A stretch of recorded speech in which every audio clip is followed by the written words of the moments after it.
In gift shops lining the streets downtown, I saw Confederate flags emblazoned on hoodies, koozies, car tire covers, and underwear. T-shirts for sale featured slogans like, "If at first you don't secede, try again," and "Descendant of a Confederate Civil War soldier." There were Confederate beanies, ball caps, cowboy hats, and more. Even the official park store is in on the fun.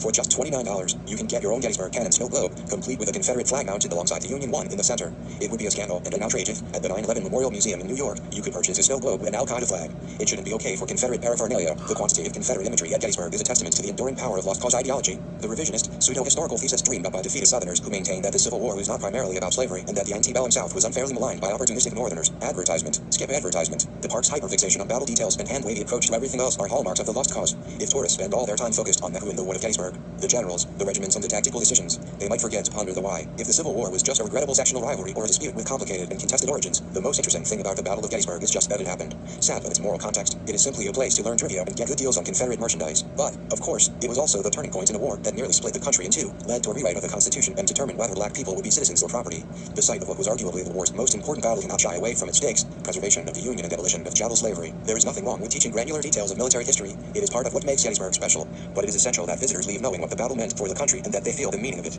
Like the story of the founding of the United States, which many of us honor on Independence Day, the story of the Civil War is an inspiring and patriotic one. Even with its dark chapters and catastrophic costs, it is fundamentally a story about the triumph of freedom and democracy over tyranny and oppression. That teenagers from Minnesota would travel far from home to lay down their lives for their country is a testament to the power of that country's values and cause. That thousands of black Americans would do the same for a nation that had thus far done so little to secure their dignity is as profound an example of faith in America as any. Advertisement. Skip advertisement. The monument to the 1st Minnesota Infantry Regiment is moving not simply because it recounts battlefield heroics, but also because of what those heroics meant. When slaveholders sought to tear the country apart, Americans gave their lives to stop them. That is the story of Gettysburg, and it's a story worth telling. Simon Barnacle is a lawyer and an officer in the